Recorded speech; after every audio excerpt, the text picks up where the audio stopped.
The temperature is nice and warm in the Boiling Point Podcast studio, so come on in, get cozy, and let's enjoy the conversation. We empower leaders through thoughtful discussions to positively impact our world. Our host, Dave Veale, founder and CEO of Vision Coaching Inc., is highlighting how we can thrive in business communities. Our conversations with leaders, entrepreneurs, and inspirational storytellers are shining a spotlight on empowerment. Joining Dave this week is our special guest host, Emily Roger. Let's join the conversation with Dave and Emily. Okay, well, welcome back, listeners, to the Boiling Point. I am honored to have my co-host, Emily Roger, back with, how many episodes have we done now, Emily? I think we are episode 7. Okay. And you've been a guest, and then you're now, co-hosting. How's it going so far as a co-host? I love it. I get to chat with incredibly interesting people and ask questions that I want to know the answer to. Should I be thinking more about the listeners? You're like a pro.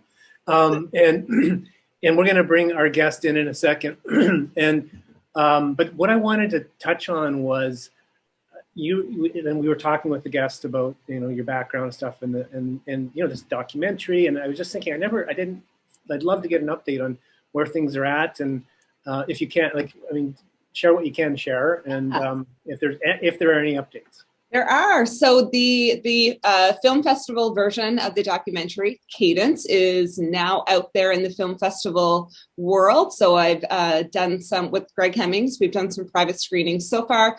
We have a couple of large film festivals coming up, as well as private organizations who have are bringing in the film, and some of them I'm going to be public speaking at, which is really awesome as well. And so that is, making its rounds. We also did just sign with CBC. They are going to air a 1-hour version of the documentary. So the Hemmings House production team is putting together the edit for that. Awesome. Well, what you shared with me, I guess it was kind of confidentially, because I don't think, we had to be careful who we shared with. I think it was like in advance. Was amazing, and I'd like to share it with our guest I'm going to bring in here, if you're okay with that, because I am. He'd find it fascinating.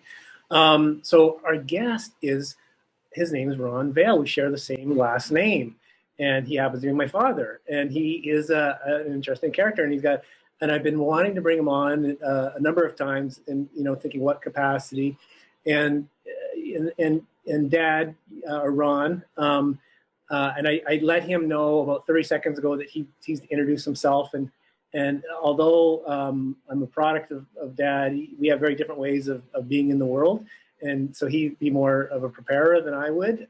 So we can go in a whole bunch of things. But I have a specific thing I'd like to talk with him about. But I think it's more comfortable talking to you now, Dad, because you are retired Chief Justice. And but over to you to maybe do your intro. Outside of being my father. Okay. Well, look, I think the important thing is to put a context on it, and that is that I've spent the last 48 years in the Yukon, and that's really a small, wonderful, beautiful place, but it is an important context to understand whatever view I may express.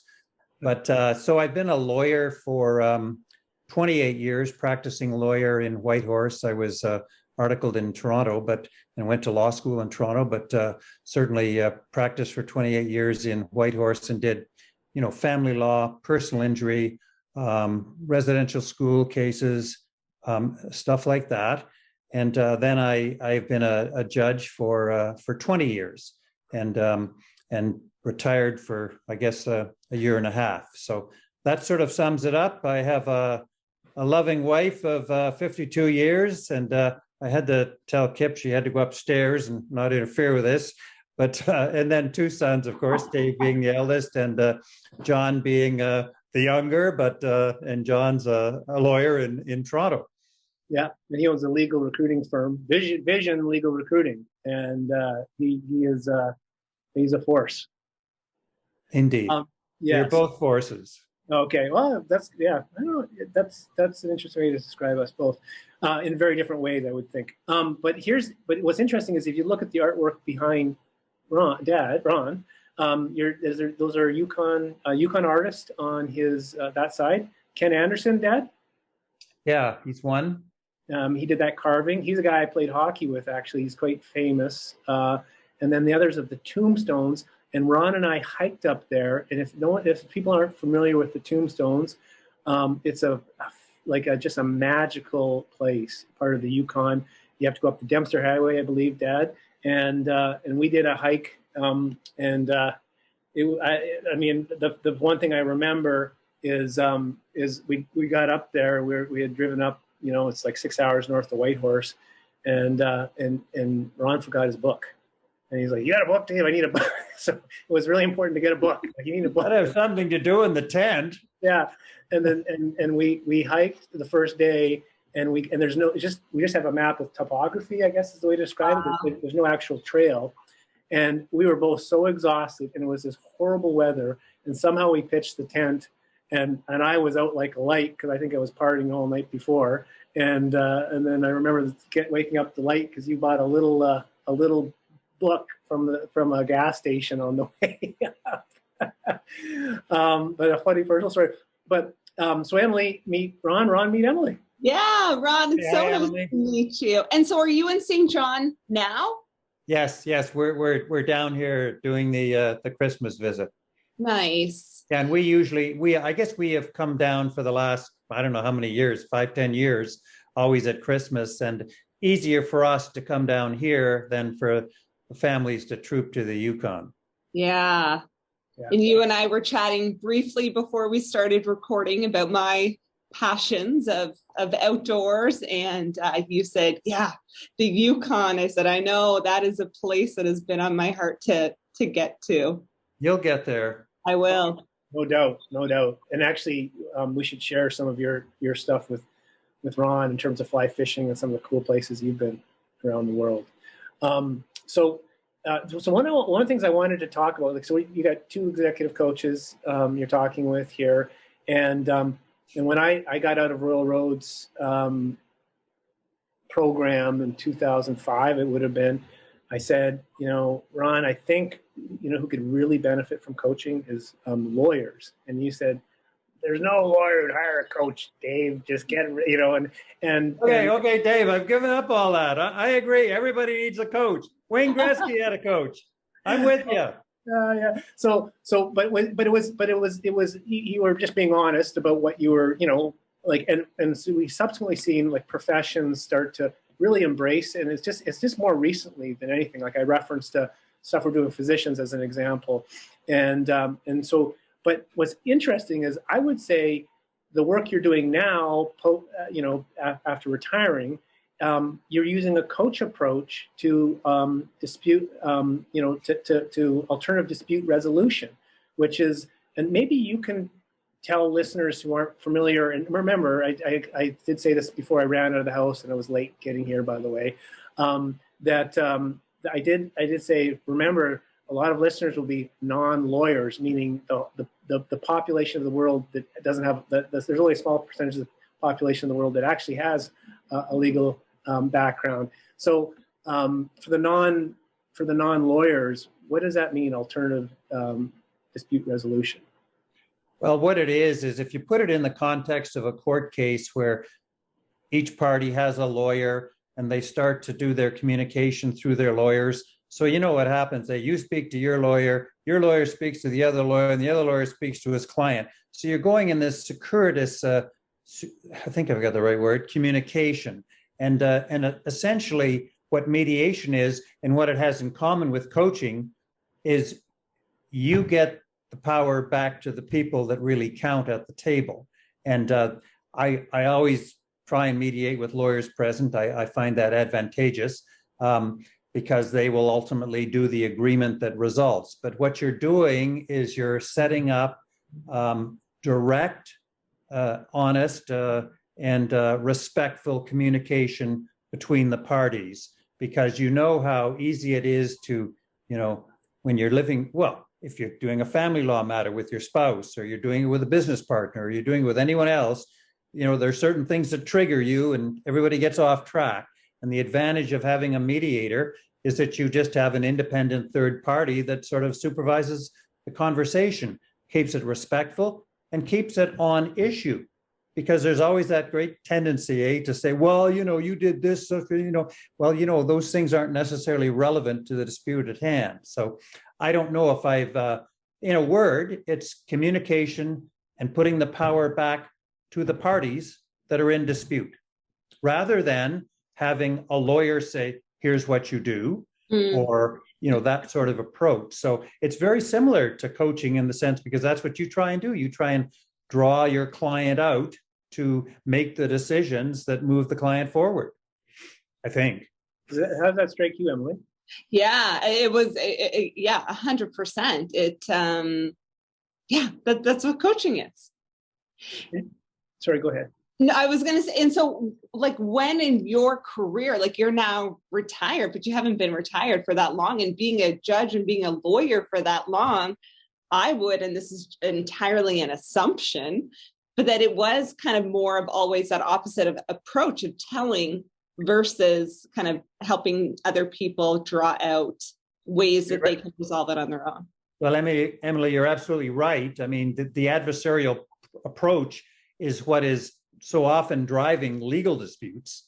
Of course, there's now collaborative law and all sorts of things, and mediation. But I took a mediation course 25, 30 years ago, and I came out of that course so enriched in terms of the mediation process that I thought it was going to be the end of litigation, that there wouldn't be any more court disputes, which is highly unrealistic.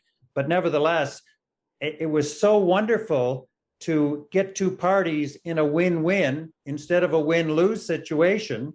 And at the end of it, everybody's, thanking you for participating and so on. It was just a so much more enriching experience than the practice of law and litigation can be. Was that like the early days of mediation? Like where are the origins? Well, the origins, I think I don't know, I always think back to Harvard, and they were running courses back in the 80s, I think. And I think that's when mediation picked up. But the fact is that, mediation's probably been around for a long time, but I think the focus really started in the 80s and then in the 90s. And we now, even in the court system in Whitehorse and across the country, we have something called Mediator, where it proceeds on a negotiation or a mediation basis. But if they don't reach an agreement, the judge makes a decision. And it's and that's sort of a twist on the old process. Mediation doesn't solve every problem. There are a number of reasons. Some people don't want an agreement. Some people just can't reach an agreement. Some people are uncomfortable with reaching an agreement. There are a whole variety of reasons that mediation is not successful. So it's not successful for every court action that's out there. There are some court actions where there are human rights involved. And sometimes you can't mediate those, there's either a right or a wrong, and people want to continue on in court. So there are a variety of reasons why mediation won't work, but where you have two parties that are volunteering to mediate, you can very often get a successful conclusion. It's not the way, like, Emily, would you agree that, I grew up clearly around lawyers, right? And so you had to be, who are you? You had to be pretty sharp at the dinner table if you're going to bring, you had to have at least some facts with you, because they would just like slice and dice you, right? And still do. And so we have a lot of healthy debates in our family, and it's wonderful. But when I would say to someone, like a client maybe, or a situation, say, hey, you should really think of contacting a lawyer, or I feel like a lot of people just feel nervous by that and uncomfortable with it. And is that your perspective? I'm just curious of where you would come from, or the idea of entering that whole the process, if you will. Yeah, and it I certainly do not have much experience being in the legal process of stuff, but one of my car accidents. I mean, that was a very long court case to get my medical expenses covered that happened in the States. And for me, it very much felt like I was always a victim of something, and that it was always going to be a matter of someone wins and someone loses. Interesting. And that's why, that was my experience. Well, that's as a client, right? Mm-hmm. I was wondering about that when I was coming and thinking about this. I did actually give this some thought beforehand, Dad. But I was thinking of like I was going to ask you the question, but you brought it up. But how, there's no doubt that you had lawyers involved in trying to resolve the injuries, and who was responsible, right, for the car, or being run over, essentially. Yeah. And to the point that it was the driver was 100% at fault, ran a stop sign, but it was such a daunting and long, drawn out experience for me that at my next car accident, even though it was not my fault again, I did not pursue anything with it because I thought, oh my gosh, I could not imagine going down that road again.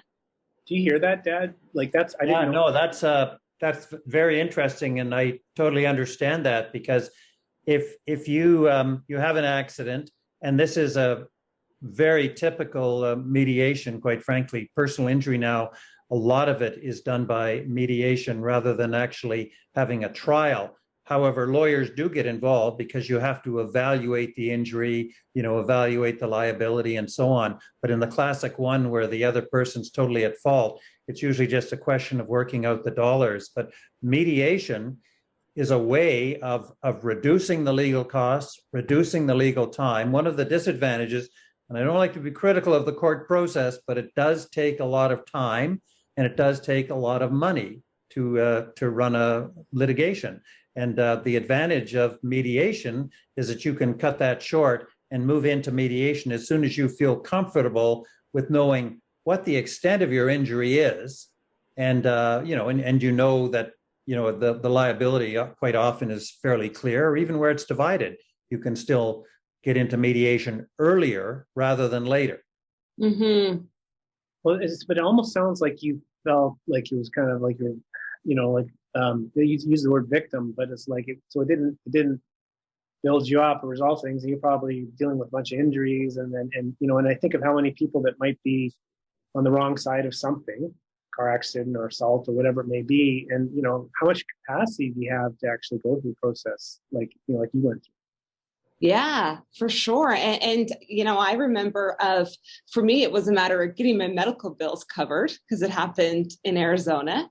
And then you start thinking, oh, how much are these lawyer fees going to be? Like, how is this going to even itself out? And I mean, just so many things that come up. And I look at coaching and a coach approach and maybe even a mediation approach, Ron. I'm thinking of almost feeling like that kind of feels like a safer environment for a client.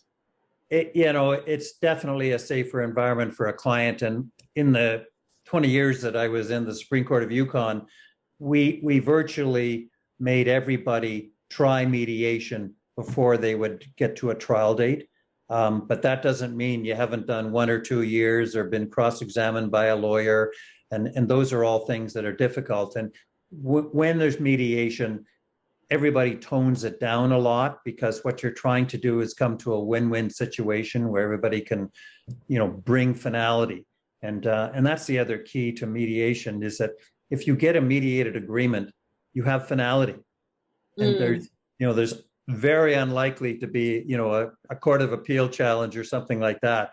But in normal litigation, you might win a trial and then somebody says, well, we're going to appeal. I mean, it, becomes sort of a never ending process from your perspective. That's interesting. I didn't realize that. That makes a lot of sense, right? Because, that's nerve wracking for a judge, isn't it? When you come, you make a decision and then it gets appealed. I've known you to bring that up with, mention to us or me. Oh my gosh, it's going to appeal. I wonder how this will turn out, right? And kind of that concern, which can actually mess with the process in a way if a judge isn't going to be, has that concern. Yeah, and a lot of people, if they have an injury, for example, you can't even get over the injury and put it behind you until the court process resolves. And that's an impediment to getting on and enjoying life and, dealing with the injury or whatever the situation is. Is that your experience, Emma? Yeah, it really was. I suffered a lot of PTSD after my accident from the collision. But I also think that some of the kind of little t trauma I experienced just through going through litigation and all of that type of stuff, that it in some ways did impede my physical and emotional recovery. Because it's always being brought back up. There's constantly those reminders of stuff. It's like you get a stack of medical records and you get it and it's like, oh yeah, wow, okay, this happened, here we are back again. And I just remember so many times just saying I'm done, I don't even care how this ends, I'm done. Which is why, second accident around, it was like, nope, not going down that road. Psychologically, it's just you didn't want to. Yeah, that makes a lot of sense. It's so interesting. So when you learned about mediation, it feels like kind of like when I first really understood coaching, I was like, this is going to change the world. And I was so excited and passionate about getting out there and you would have, yeah, Dad, I can, coach all the lawyers. And then I started to recognize as I kind of matured into the business that, there's a place where it fits, and you brought up, and there's a place where it doesn't fit, and the importance of actually assessing ahead. Is someone going to benefit from this, or they up to the experience, and not everyone is, and for a variety of reasons. It's not making them wrong or anything, but how was that to get to the point where you in the Supreme Court of Yukon encourage people to start with mediation? Like that didn't just happen overnight. That was probably took some time. To implement it, you mean, or? Yeah, to implement it, but just to get people on board. But the realities of you coming out of was it the BC Justice Institute? They did the mediation course. You coming out of that course and thinking, oh my gosh, this is the end of litigation, right? Like that feeling, and then the reality setting in that, well, no, it's going to take some time for this to gain traction. Well, I think it does take time to gain traction, because if someone's unfamiliar with the concept, they're not going to leap into it. So their lawyer has to do a lot of explaining about the value of it, and it's really important. And I think the other thing I want to say, which is really interesting, is that one of the many disputes. So Emily talked about what I call a one-off. She had an accident with Joe Blow, goes through a stop sign. That's a one-off in the sense of you're never going to meet that person again. But in family law, where you're having disputes about assets and children in particular, you're going to be dealing with that subject for the next 20 years or more. And one thing that mediation does, and I assume that coaching would do too, is that it's helpful to give the parties a context for respectful communication. Because one of the big things in mediation is, you tell the lawyers to, be there, but not interfere with this, and let the clients actually do the talking. So, and it depends. I mean, a lot of the times you do need the lawyers to talk, but you don't want the lawyers to run it. You want the people to say how they feel, and you want it. The incredible thing is that when you get into litigation, you can't talk to the other side. That's the first rule. Every lawyer will say, look, please don't communicate with the other side because they'll use it against us in court. So all of a sudden communication stops. And what's so wonderful is that you get the two parties in a room, they're looking at each other, and communication starts again. And they go, oh, I didn't know you meant that. I thought when you did this, that meant that. And, they have this wonderful experience about, civil communication. And that's what's so key. So people that have agreements or disputes that are going to be living together or, living in the same community or in the same business, there's real advantages to mediation, because you're going to have a long-term relationship and you don't want to destroy it by having a 5-year court action and spending lots of time and money in court. So true. Yeah. Was there a shift that happened for you, Ron, like prior to you practicing mediation, where you thought, oh gosh, there's got to be a different way? I know. I think what happened to me is, I have to be quite frank, is that as a lawyer, you see the two sides, and I kept on going, I can see the resolution point on this, but I have to play the adversarial game and, keep going on the adversarial game. And you can't get down to, people are, before mediation became as strong as it is today, a lawyer would be afraid to make an offer because it would look weak, right? So you have to get over all of those issues and be able to say, hey, look, can we resolve this, save our clients a lot of money and time? So, but from a personal basis, it was so much nicer to, make offers and go to the resolution rather than, spend the 5 years duking it out in court. And, that way, and I really started to like that.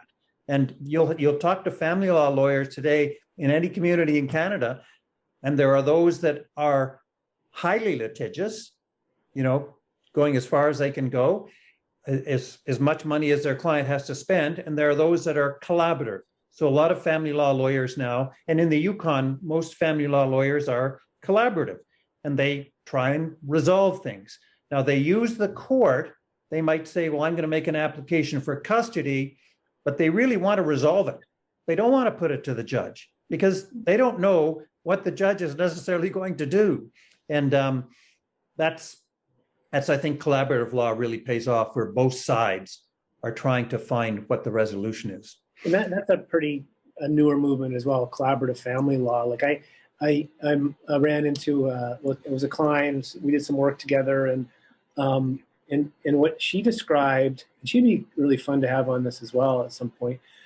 She described as a lawyer, for her, what was hard when she was kind of going to court was it was just draining her personally, because the need to be, I'm putting words in her mouth probably, but the need to be adversarial and just saying this, there's a better way to do this. And it took a real personal toll on her, to the point where she shifted her whole practice, which would take a lot of courage, to this collaborative family law in kind of early days. And and there's a specific training like mediation that goes along with that type of law, if I'm correct, if I understand it correctly, Dad. Or you can certainly get training in collaborative family law, but you can also do it. And a lot of lawyers, the first thing they do is they set up a meeting where all the two clients are present, the two lawyers are present, and they try and suss out the situation and do it early, because it's amazing how litigation can get people carried away, and they start going down that track, and they have a hard time coming back to the mediation track. Taking that step back, that step off the dance floor to say, all right, what's really going on here? There's another interesting thing I was hoping we could talk about. And by the way, if I can interrupt, Dave, and I know I've done this before in our lives, but there are other advantages to mediation, because you can do things in mediation that you can't do in court. Like, mediation's a process; it's a confidential process. You can admit your side's entirely wrong and try and get a resolution, but you still have the right to go to court at the end of the day if you don't get an agreement, and you're not bound by the evidence. In other words, it's a confidential process. We call it settlement privilege, but it's a confidential process, and there are really advantages to allowing people to get down and make the compromises that should be made without having to give up their right to go to court and say, that nobody can raise the issue that you made that admission at mediation. I did not know that.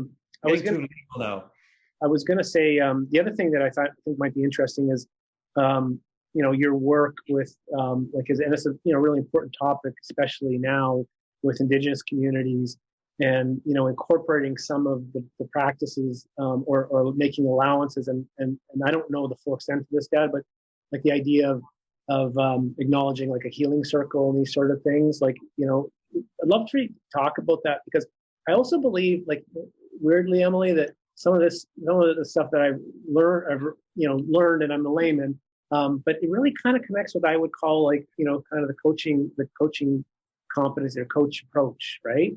Mm-hmm. Yeah. Can you speak to that a little bit, Dad? Well, I think that's true. And in the Yukon, boy, they were, before I became a judge, the judges there were leaders in the whole concept of having healing circles to deal with, criminal law aspects in small communities. And everybody comes to the meeting and everybody has their say, and they're advantageous. There are certain cases where I say that's not appropriate, but the other issue, of course, is you're generally dealing with communities that, maximum 2,000 people, some down to 150 people. These people have to live with each other over the long term. So you want to resolve your disputes and learn methods of resolution. In the Yukon in particular, self-government is another topic, but 11 of the 14 First Nations in the Yukon have self-governed agreements. So they actually govern themselves to a large extent. And so they run into governance issues. And those are really essential, those governance issues, to do them in a mediation fashion, really essential, rather than, have an internal litigation dispute. Anyways, I don't want to go too far on that because I'm involved in something. Of course, but talk, and maybe you can describe what a healing circle is. Well, the healing circle that was done in the criminal context, not in my court that much, but in the lower court, the territorial court, was you get everybody in the community, anybody's invited to the meeting, and they sit around a large table and have discussions about, the victim and, of course, the individual, the perpetrator, and try and get a resolution for the community and for the two people involved in the incident. And it's not carried on as much now as it was. It's an exhausting procedure because you go on for a day or two with a lot of people in the community. Think of your little neighborhood where you live, and every time somebody does a B&E or, assaults somebody or something, you all have to get together and meet and resolve it. It's exhausting. You've got your own family to deal with, right? That would shut down the perps right away. They're going to drag us into this. What isn't that interesting, Emily? Like, I mean, I'm leading you here, but I found that fascinating as a way to actually, and I believe it's like, how things were done historically or are done, like in some of these communities, like long before there's a system that is imposed, right?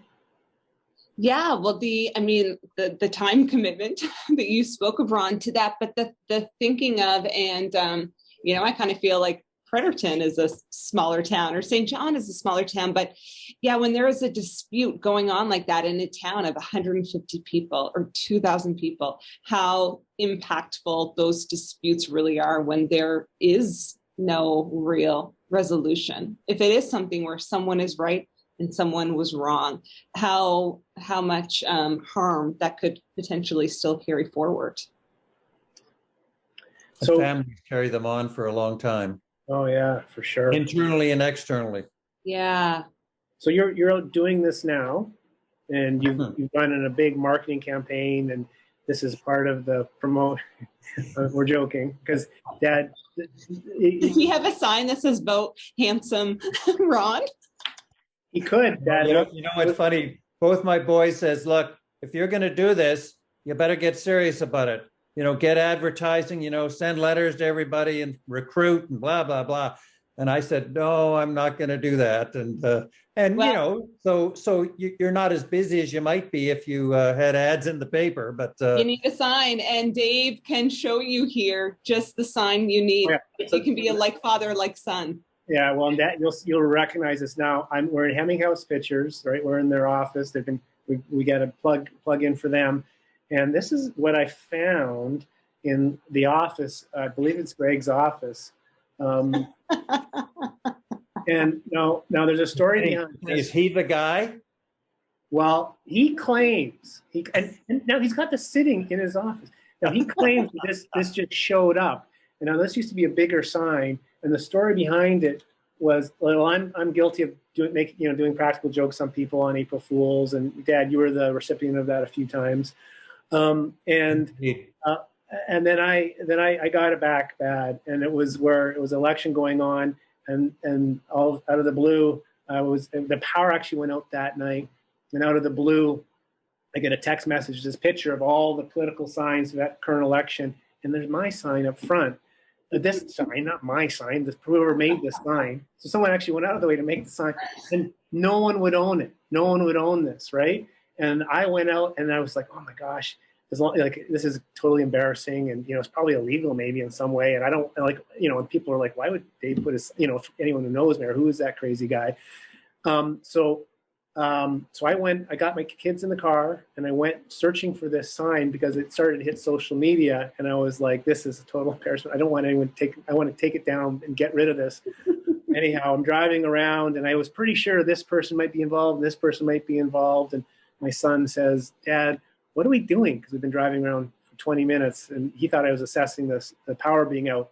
And I said, and he was about, 9 at the time. I said, well, I think so-and-so put the sign up, and I'm just trying to find it. He goes, why don't you just call so-and-so? I said, well, I don't want him to know he got me. And he goes, Dad, he got you. We've been driving for half an hour. I was like, oh, okay, you're right. That's a good one. Anyways, it showed up, Dad. So there you go. So wow. I feel like there's some connection to Greg. I think so. Oh, man. I can judge Ron could get to the bottom of it. Yes. Yeah, no. It might need a little mediation there. A little mediation.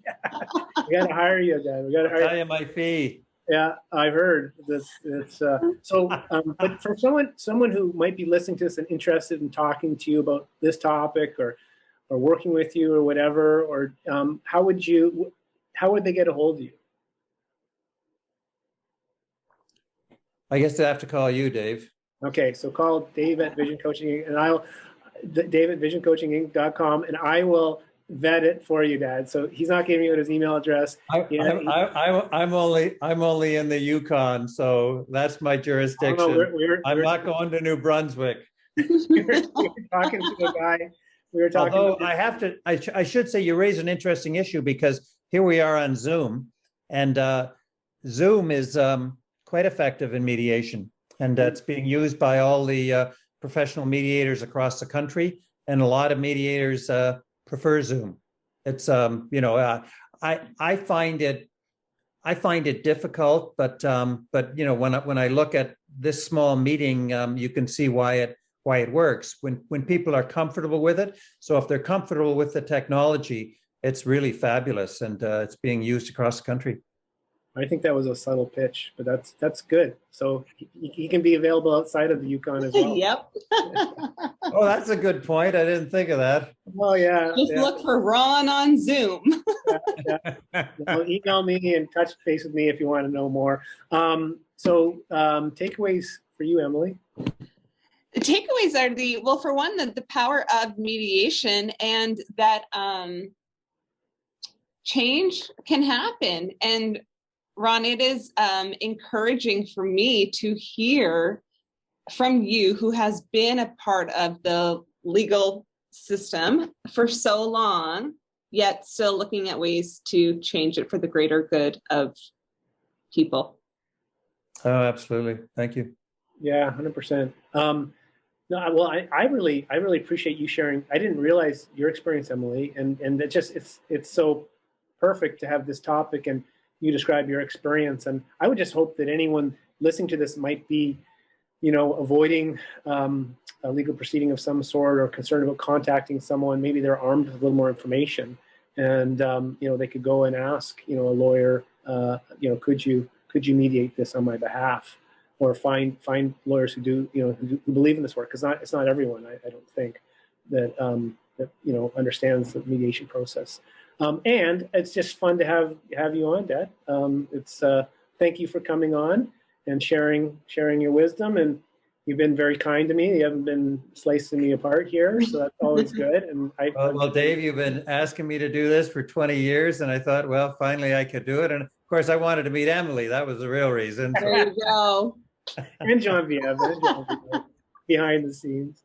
Yes, yes. No, and it helps that you're retired because it's kind of hard to have this conversation while you're acting. Yeah. Yeah. Okay. Well, and I just actually the last thing I'll just mention is, man, that backdrop you have is pretty amazing. So well done on the set there that you've got behind you. And to the listeners, don't forget, vote handsome Ron. Hey, don't start that. Don't start that. Get in my car. Yeah, the famous line was in grade 6 when my campaign manager, when I thought I might enter into politics. It was school politics, obviously, and it was the last time I ever went into any kind of election. But it was, don't be stale, vote for Veale, and it's the winning call. So, all right, Ronald Veale, thanks so much. Jean Viev's going to do this piece that we need to do. Thanks, Jean Vieve. Thanks, Emily. And Dave, I think you're forgetting something before Jean-Vieve comes off and gives you in trouble. Just want to make sure you got all your T's crossed and I's. I think so. Dots. Am I forgetting anything? She's co-moderator. So yeah, Jean-Vieve, he's got it. I think he's got everything. Why? What is he forgetting that I forgot? Good. No, I was just making sure. I was just giving him a chance before your feedback. I mean, I thought maybe he was gonna try and do the, show off for his dad and try and do the spiel, but I guess it's not happening. I feel like if Ron listened to this once, he'd maybe be able to just get it on the first go. But we can record him later doing this, and we can record him later doing it. So if you know. Not yet. We're going to do one last piece, which is we're going to tell everybody that they have to head over to the website, to theboilingpointpodcast.com, if they want to find out more episodes and find out more information. They can find us on LinkedIn, Facebook, YouTube, and Twitter. If they'd like to connect with us, they can listen on any of their favorite podcast platforms, and they can share, subscribe there. And then if they want to check out the videos, they can see them on YouTube and Facebook. And we'll have to give Ron all the times that Dave has told stories before on the podcast about him. I'll have to make him a highlight reel. Maybe that'll be a special release. Yeah. Oh, yeah. Yeah. All good stuff. All right. Thanks so much. Bye, everyone. Thank you, Ron. Thanks, Dave. Very much. Great to meet Bye. you. Thanks for listening to the Boiling Point Podcast. Remember to subscribe and rate our podcast on your favorite listening platform. To find out more, head to our website at boilingpointpodcast.com. You can connect with us on LinkedIn, Facebook, and Twitter. To find out more about Dave Veale's work, head over to visioncoachinginc.com. Thanks for listening, and make sure to check out our next conversation.